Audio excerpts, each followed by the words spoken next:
Hello everybody, I hope you're having a wonderful day. Today we're going to be doing a disassembly on this DWYER licensed collab with North Mountain Blade Works, or North Mountain Blades. We're going to take this thing apart, see what's inside. I have yet to go in here. I have not taken it apart already. Just looking over it, you can obviously tell that it is very tactically inspired, but pretty simple. So can't be too complicated, right? I have figured that the pivot screw, it's actually an Allen key, but a T15 fits in it just fine as long as you don't crank it down.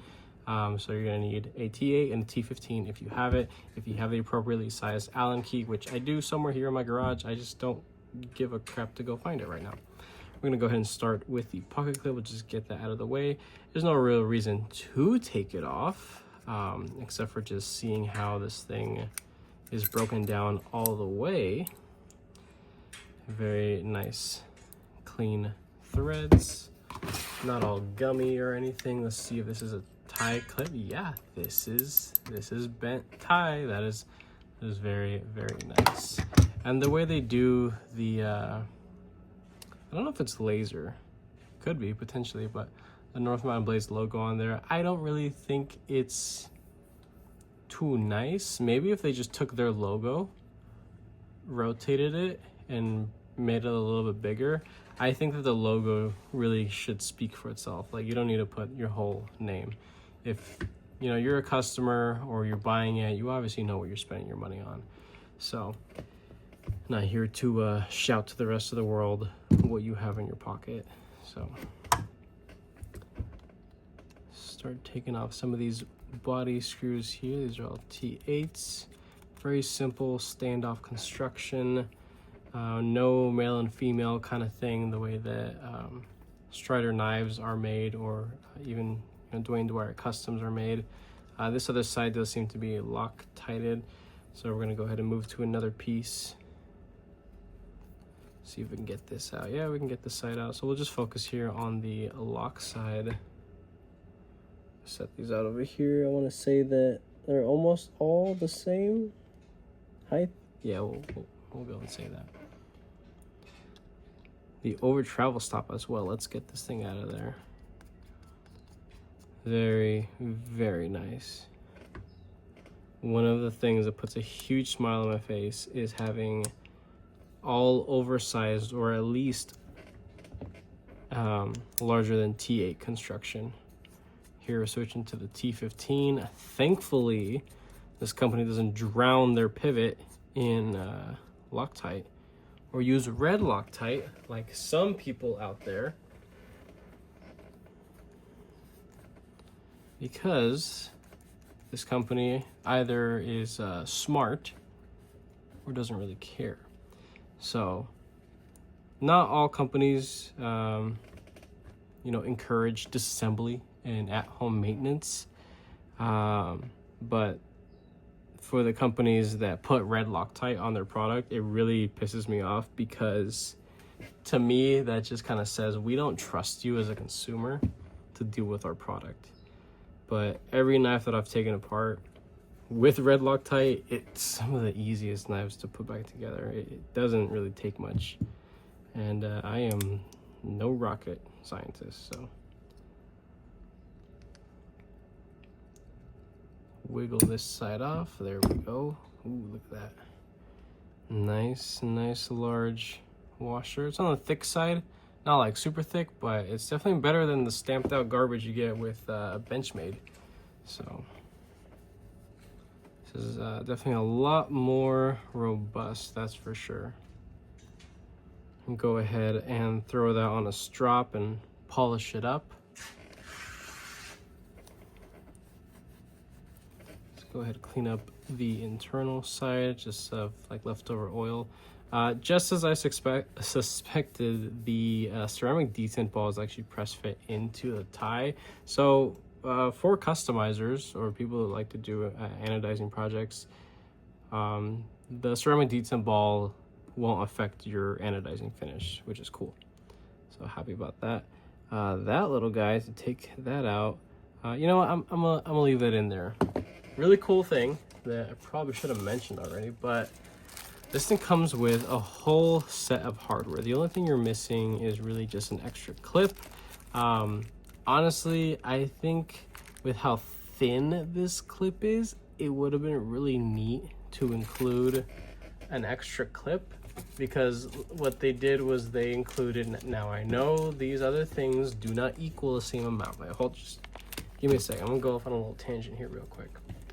So, all this stuff, a secondary cloth as well. So, I'm curious how much a clip like this costs the company, because they have decided to throw in not one, but 2 high quality microfiber cloths, a bottle of knife oil, these 2 little cleaning Q-tips that have this like plastic rod in the middle. I don't know what exactly they do. I haven't messed with it yet.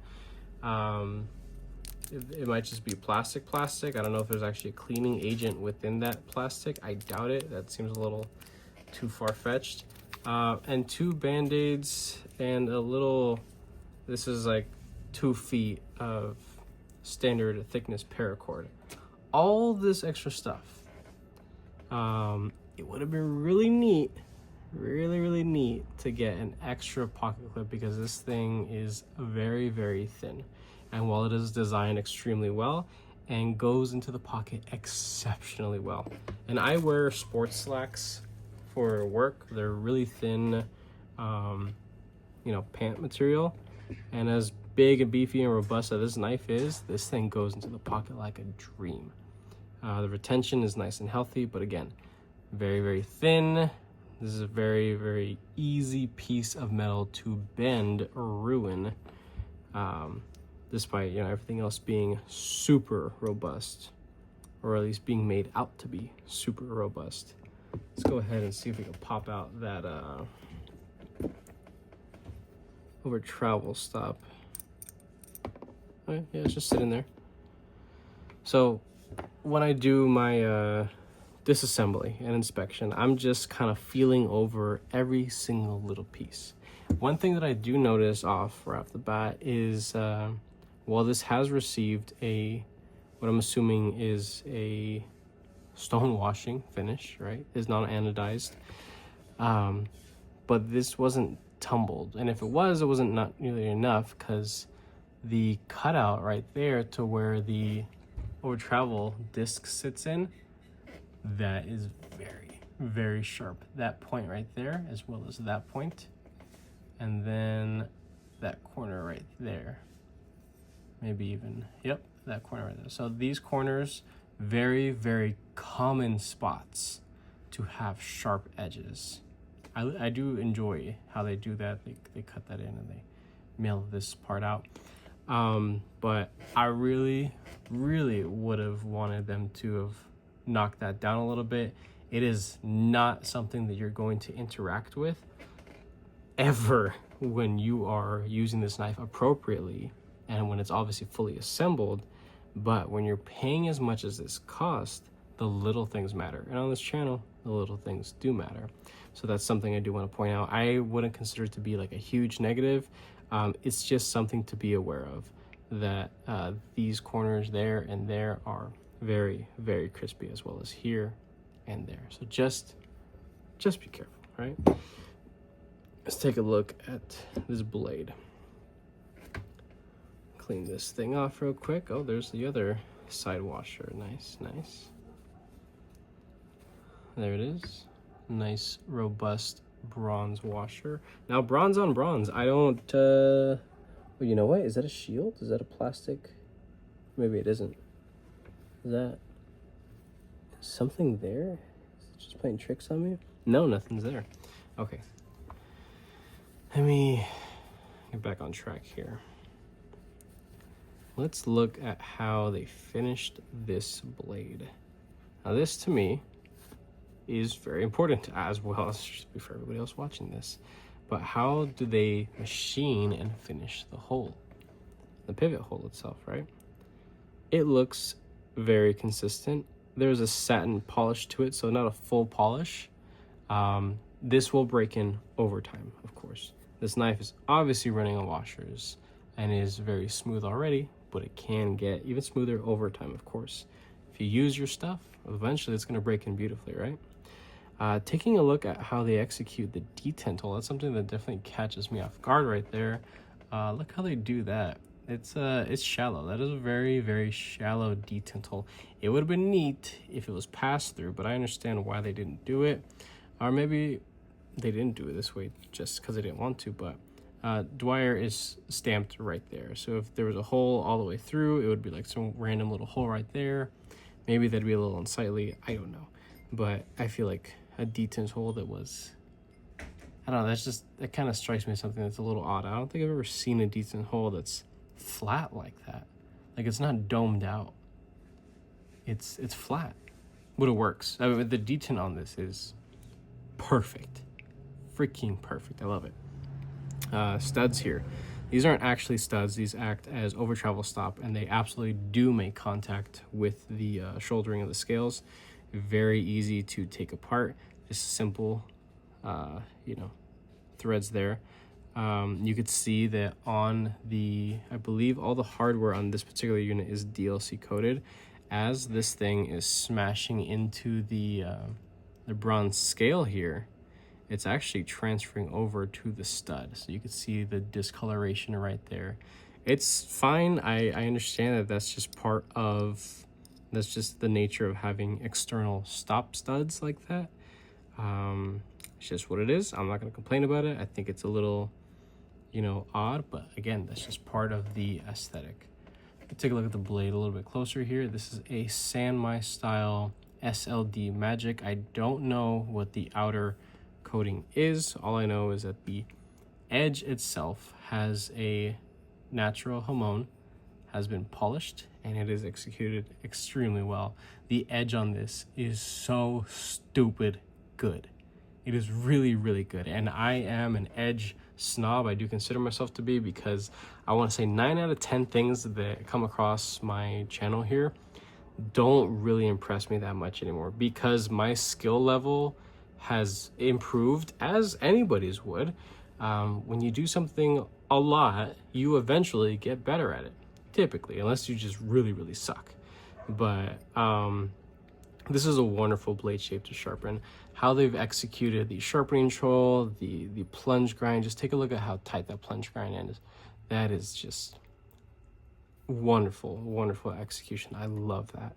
The live edge is far enough away that I'm able to sharpen this thing pretty easily and pretty quickly as well. The SLD Magic blade material, I don't really know a whole lot about it. Is it blown out of proportion? Yeah, could be, possibly. Don't know, don't really care. I like this knife enough to have a lesser performing blade material as far as I know. But I could be completely wrong. It could be, the next best thing as far as it goes in my collection. Let's look at this other side right here. So yeah, this is just a giant freaking barrel right here that is captured as a full flat spot, D-shaped, if you will, pivot barrel. And it is a spanner. So you are going to need a key or something of the sorts. Typically make like a spanner for a hinderer, for example.